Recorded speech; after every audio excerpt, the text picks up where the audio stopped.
할렐루야. 황금의 집 성막에서 성소 첫 번째 시간입니다. 이제 무엇으로 하나님의 전을 만들었으며 그 안에는 어떤 기물들이 있는지 살펴보기로 하겠습니다. 널판. 성소는 널따란 나무 널판으로 만들었습니다. 널판은 길이가 5m, 넓이가 75cm로 되어 있습니다. 그러한 널판 48장이 거기에 소유되었습니다. 그것은 제단에서와 같이 시딘 나무 또는 아카시아 나무였습니다. 놋제단에서 살펴본 바와 같이 땅에서 자라나는 이 나무는 예수 그리스도께서 실제 인간의 몸으로 땅에 오신 사실을 말합니다. 널판들은 모두 금으로 입혔습니다. 그렇게 하는데 엄청난 금이 소요되었습니다. 하나님의 배려로 이스라엘 사람들이 다른 보물들과 함께 애굽에서 금을 가지고 나왔던 것입니다. 성소 안은 정말 휘황찬란하게 빛났습니다. 순금이 그 안에서 온통 반짝입니다. 성경에는 가장 고귀한 금속인 금이 자주 나옵니다. 그것은 창세기 2장의 에덴 동산에서부터 시작됩니다. 금은 어느 시대에서나 그 무엇보다 귀한 것으로 여겼습니다. 역시 요한계시록 21장에서 새 예루살렘 성을 묘사할 때에도 맑은 정금이 나옵니다. 이 도시 거리는 온통 정금으로 되어 있습니다. 그 도시에는 하나님의 영광이 비치기 때문에 햇빛이 필요 없습니다. 금은 천국, 하나님의 영광을 말합니다. 널판의 나무는 그리스도의 인성을, 금은 그리스도의 신성을 나타냅니다. 주 예수님은 이 땅에서 인성을 지닌 인간으로 그리고 신성을 지닌 하나님으로 인간과 하나님의 한 인격체로 행하셨습니다. 하나님이 육신으로 나타나셨습니다. 대부분의 사람들은 그분의 인성만을 보는 데서 그쳤습니다. 극소수의 사람들만이 금, 곧 그분의 신성을 발견했습니다. 그러나 아버지는 성소의 널판에서처럼 자기 아드님에게서 신성, 곧 금을 먼저 보셨습니다. 또한 그 안에 감추어진 온전한 인성을 보셨습니다. 그리스도인은 나무 널판과 같습니다. 그리스도인은 땅 위에서 인간으로 삽니다. 그러나 그는 말하자면 금으로 입혀진 인간입니다.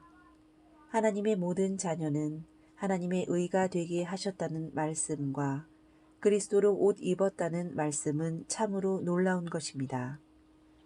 누가복음 15장에 나오는 탕자가 집에 돌아왔을 때 아버지로부터 가장 좋은 옷을 얻어 입었듯이 성도들마다 그분이 나에게 구원의 옷을 입혔고 나에게 의의 옷을 입히셨기에 내 영혼이 하나님을 찬양합니다. 라고 말할 수 있습니다. 금이 널판을 싸고 있듯이 성도들도 그리스도 안에 숨겨져 있습니다. 다시 말해 하늘의 영광으로 둘려 있는 것입니다. 하나님은 그리스도 안에 거하셨습니다. 광야를 여행할 때 이스라엘 백성은 금을 입힌 판자로 벽을 세워 성막을 만들었습니다. 여기가 하나님이 거하시는 곳이었습니다. 훗날 하나님의 아드님이 땅에 내려오셨을 때는 하나님께서 그리스도 안에 거하셨습니다. 아버지께서는 모든 충만으로 예수 안에 거하게 하시고 골로새서 1장 19절 아버지께서 내 안에 내가 아버지 안에 있는 것 같이 저희도 하나가 되어 우리 안에 있게 하사 요한복음 17장 21절 하나님은 성도 안에 거하십니다. 그리스도께서 하늘에 올리우신 이후에는 성도마다 성령이 거하시는 성전입니다. 너희가 하나님의 성전인 것과 하나님의 성령이 너희 안에 거하시는 것을 너희가 알지 못하느뇨? 고린도전서 3장 16절. 너희 몸은 너희가 하나님께로부터 받은 바 너희 가운데 계신 성령의 전인 줄 알지 못하느냐. 고린도전서 6장 19절. 하나님은 교회 안에 거하십니다. 마치 어깨와 어깨를 서로 맞대듯이 서 있는 널판들은 땅 위에서 하나님의 집을 이루었습니다. 오늘날에도 그런 식으로 되어 있는 하나님의 집이 있습니다. 모든 성도들이 연합하여 오늘날 하나님의 거하시는 집을 형성하도록 하는 것이 그분의 의도입니다. 그분은 이제 더 이상 금으로 만든 집이라든가 솔로몬 때와 같이 돌로 만든 성전에 거하시지 않습니다. 하나님의 집은 살아계신 하나님의 교회라고 디모데전서 3장 15절에서 말씀하고 계십니다. 에베소서 2장 22절에서는 너희도 성령 안에서 하나님의 거하실 처소가 되기 위하여 함께 지어져 간다고 하셨습니다. 얼마나 확실한 말씀인가요?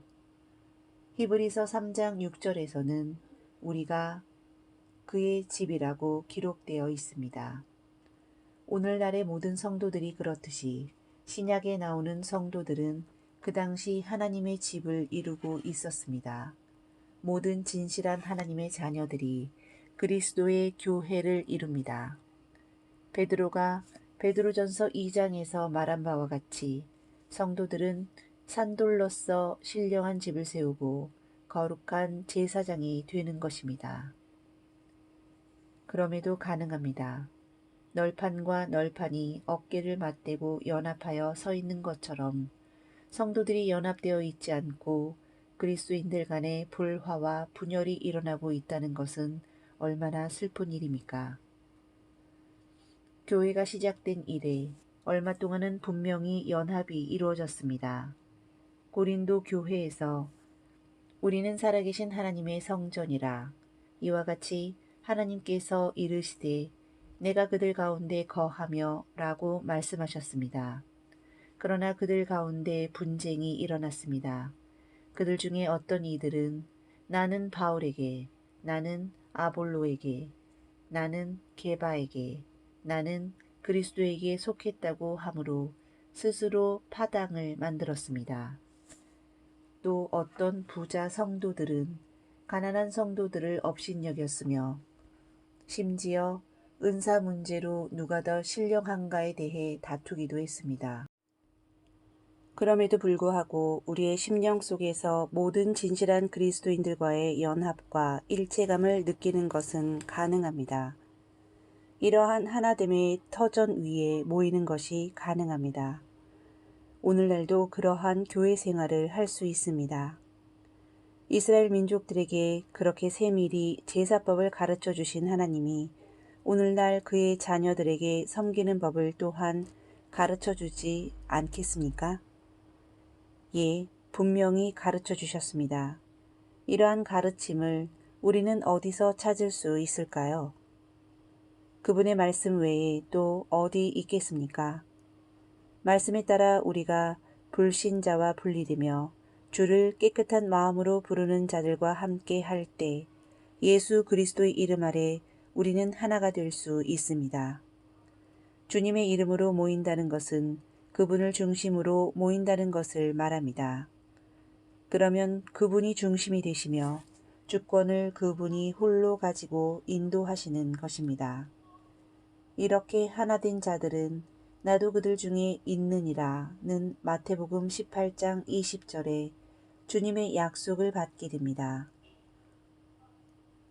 널판들이 제멋대로 서 있습니까? 제멋대로 서 있지 않았습니다. 결코 그렇지 않습니다. 태에 의해 널판들이 꽉 연합되어 통을 이루듯 큰 고리에 꿰어진 4개의 띠가 널판들을 꽉 쥐고 서 있었던 것입니다. 사도행전 2장 42절에서 초대 교회 성도들을 연합시켰던 4가지 사실이 있었음을 보게 됩니다. 1. 사도들의 가르침을 받고 2. 서로 교제하며 3. 떡을 떼며 4. 오로지 기도하기를 힘썼다고 되어 있습니다. 그 외에도 겉에서는 보이지 않지만 중간에 널판을 가로질러 꿰어진 가름대가 하나 있습니다. 그것은 사랑을 의미합니다. 사랑은 온전하게 매는 띠입니다. 형제가 연합하여 동거함이 어찌 그리 선하고 아름다운고 거기서 여호와께서 복을 명하셨나니 곧 영생이로다. 시편 133편. 기초.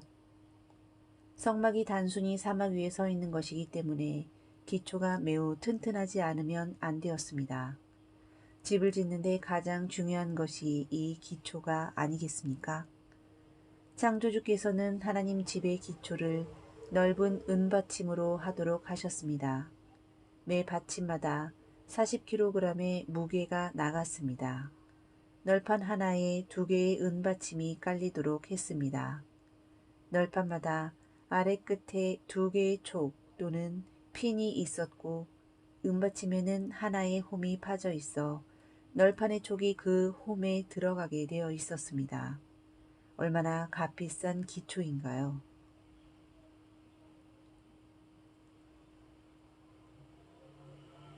그 은은 어디서 났을까요? 하나님은 모세에게 20세부터 50세의 남자의 수를 모두 계수하라고 명하셨습니다. 계수된 자들은 속전으로 똑같이 은 반 세겔씩 하나님께 바쳤습니다. 속전은 부한 자나 가난한 자나 반 세겔씩 낸 것입니다.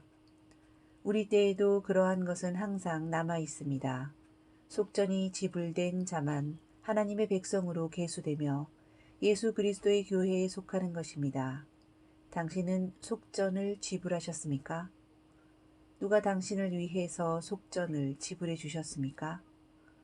속전으로 낸 그 은으로 하나님 집의 기초를 만들었습니다.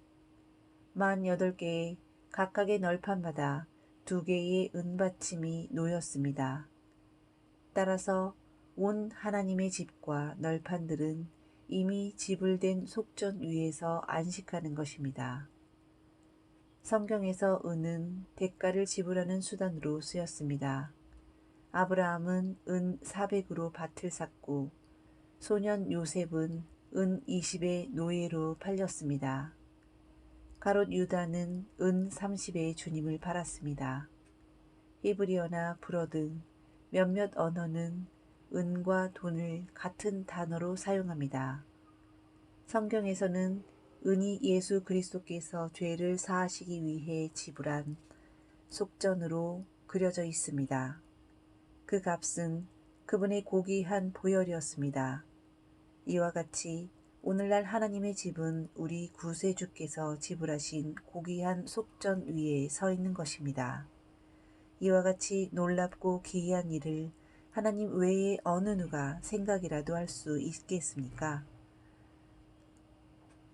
너희가 알거니와 너희 조상의 유전한 망령된 행실에서 구속된 것은 은이나 금같이 없어질 것으로 한 것이 아니오 오직 흠 없고 점 없는 어린 양 같은 그리스도의 보배로운 피로 한 것이니라.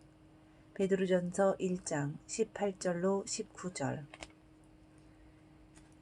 성소 첫 번째 시간 널판을 마치겠습니다. 할렐루야.